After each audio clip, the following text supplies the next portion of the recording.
राजस्थान के उदयपुर में विश्वराज सिंह के राज तिलक पर मचा बवाल। सिटी पैलेस के बाहर पथराव के बाद बिगड़ी स्थिति। पुलिस ने विवादित संपत्ति को कुर्क करते हुए रिसीवर नियुक्त किया।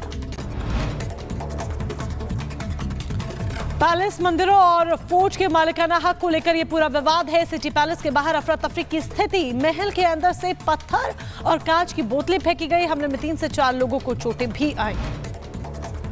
सिटी पैलेस के दरवाजे बंद होने पर विश्वराज सिंह के समर्थकों ने हंगामा किया। भीड़ को तितर बितर करने के लिए पुलिस ने किया लाठीचार्ज। राजसमंद से बीजेपी विधायक है विश्वराज सिंह।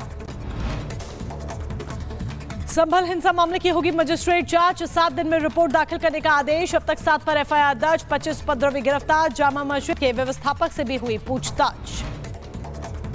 समाजवादी पार्टी का प्रतिनिधि मंडल आज जाएगा संभल। नेता प्रतिपक्ष माता प्रसाद पांडे समेत 12 नेताओं का प्रतिनिधि मंडल करेगा दौरा। हिंसा की जानकारी लेंगे और फिर अपनी रिपोर्ट अखिलेश यादव को देंगे। संभल में हिंसा वाले घटनास्थल पर पुलिस ने फ्लैग मार्च किया। लोगों से शांति व्यवस्था बनाए रखने की अपील की। उत्तर प्रदेश के इटावा से दिल दहला देने वाली घटना आई सामने। सनकी प्रेमी ने बाजार में युवती पर चाकू से किया हमला। युवती की हालत गंभीर। गुस्साई भीड़ ने आरोपी को पकड़कर पीटा। मथुरा में पुलिस और बदमाशों के बीच में मुठभेड़। क्रॉस फायरिंग में एक बदमाश के पैर में गोली लगी। मुठभेड़ के बाद पुलिस ने 4 बदमाशों को गिरफ्तार किया। एक शख्स की गोली मारकर हत्या की थी। मिर्जापुर में मां विंध्यवासिनी मंदिर में लगी आग। आग लगने से श्रद्धालुओं में मची अफरा तफरी। तीर्थ पुरोहित और पुलिस प्रशासन ने मिलकर आग पर काबू पाया। उत्तर प्रदेश के शाहजहांपुर में आवारा सांड का आतंक देखने को मिला। राह चलते महिलाओं और बच्चों समेत कई लोगों पर हमला किया। कई घंटों सड़क पर मचाया तांडव। बदायूं में शराबी युवक को बचाने के लिए नाले में कूदा ट्रैफिक पुलिसकर्मी। युवक को नाले से निकालकर अस्पताल में कराया भर्ती। वीडियो सोशल मीडिया पर हुआ वायरल। बांदा में सड़क पर खड़ी कार को लेकर चले लाठी डंडे। हमले में 6 लोग जख्मी हो गए। अस्पताल में करवाया गया भर्ती। सहारनपुर में बोरे में मिली युवती की लाश। हत्या का शव को नहर में फेंका गया। मृतका के शरीर पर मामूली चोट के निशान। पुलिस मामले की जांच कर रही है। उत्तर प्रदेश के हमीरपुर में गांव के अंदर पहुंचा मगरमच्छ। मगरमच्छ देखकर ग्रामीणों में मचा हड़कंप। वन विभाग की टीम ने मगरमच्छ को पकड़ा। यूपी के बुलंदशहर में भुने हुए चने खाने से दादा पोते की हुई मौत। 2 की हालत गंभीर। खाद्य सुरक्षा विभाग और स्वास्थ्य विभाग की टीम जांच में जुटी।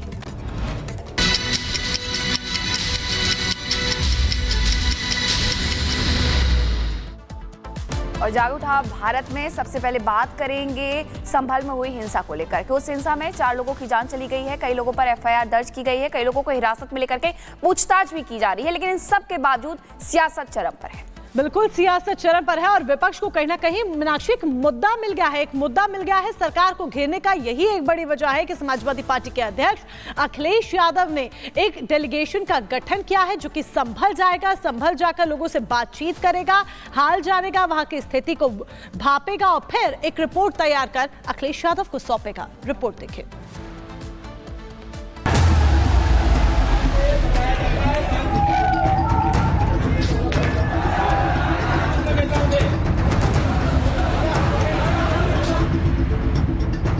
संभल में मस्जिद सर्वे के दौरान भड़की हिंसा महज संयोग है या प्रयोग, इसकी जांच जारी है। लेकिन हिंसा पर जिस तरह की सियासत हो रही है उससे विपक्ष की पोल जरूर खुलती नजर आ रही है।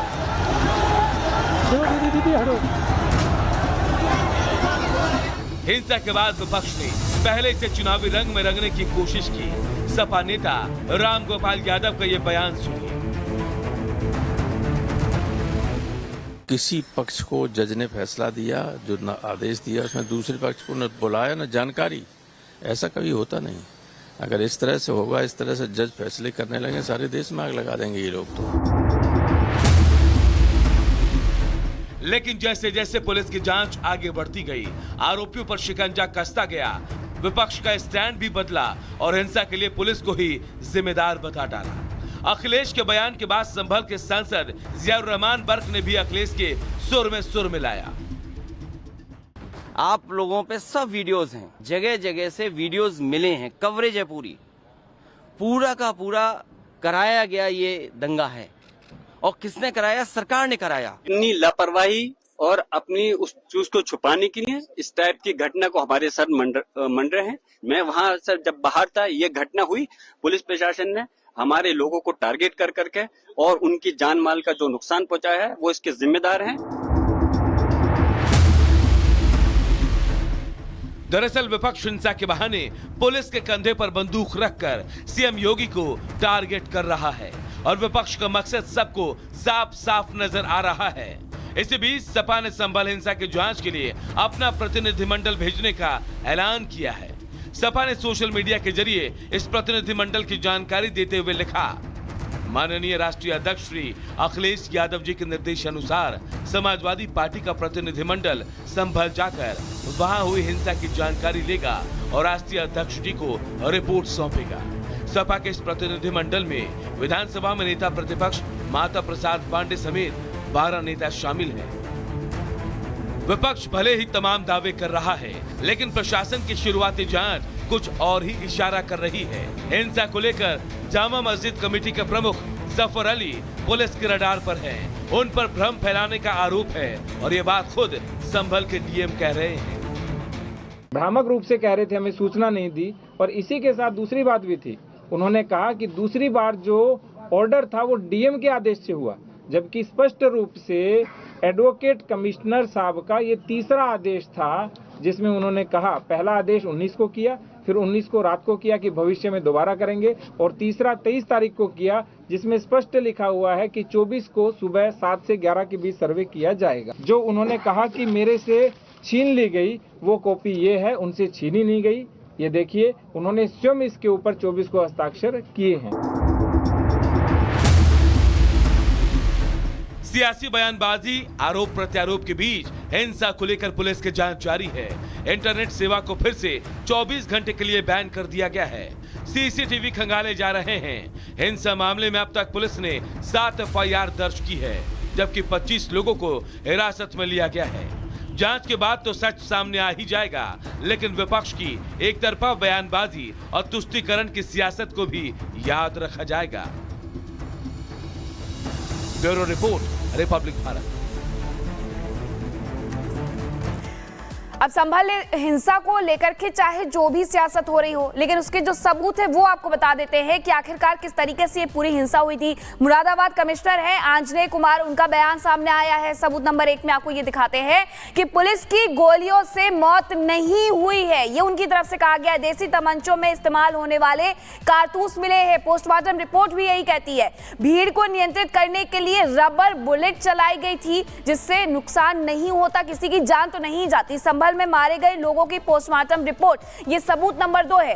संभल में जो लोग मारे गए थे उनकी पोस्टमार्टम रिपोर्ट में ये बड़ा खुलासा हुआ है कि पोस्टमार्टम रिपोर्ट ये कहती है कि देसी तमंचों से वो कारतूस निकले थे। बॉडी से 312 बोर की गोली मिली, जो कि सिर्फ देसी तमंचों में इस्तेमाल होती है। पॉइंट ब्लैंक रेंज से गोली मारी गई है, ये भी बताया जा रहा है। सबूत नंबर 3 क्या कहता है वो भी समझिए। बवाल की प्लानिंग रातों रात की गई थी। हिंसा के लिए बाहर से लोग बुलाए गए थे और वो सारे सबूत सीसीटीवी कैमरे से लेकर के वहां पर जो रिकॉर्डिंग हुई है उस सब में नजर आते हैं। पथराव वाली जगह से हथियार मिले हैं, लोगों के घरों से भी हथियार बरामद हुए हैं। उसी के साथ दोनों तरफ से धार वाले हथियार भी बरामद हुए हैं। दंगाइयों की सर्वे रोकने की प्लानिंग थी, जिसके तहत ये सब कुछ किया गया। सबूत नंबर 4 क्या कहता है? सीसीटीवी में कैद हुए हैं नकाबपोश, ये वीडियो रिकॉर्डिंग में भी कैद हुए हैं। कैमरे में कैद ये लोग गाड़ियों में तोड़फोड़ करते हुए नजर आते हैं, जो कि हमने आपको कल दिखाया भी था। पत्थरबाजों के हाथ पत्थर थे, मोटे मोटे पत्थर थे, जिससे गाड़ियों को क्षतिग्रस्त किया जा रहा था। एक दूसरे पर वो बरसा भी रहे थे, पुलिस को तो मार ही रहे थे। तो ये तमाम सबूत है जो ये बताते हैं कि जो हिंसा हुई वो सुनियोजित थी और पहले से प्लानिंग करके उसको जानबूझ करके भड़काया गया ताकि सर्वे को प्रभावित किया जा सके।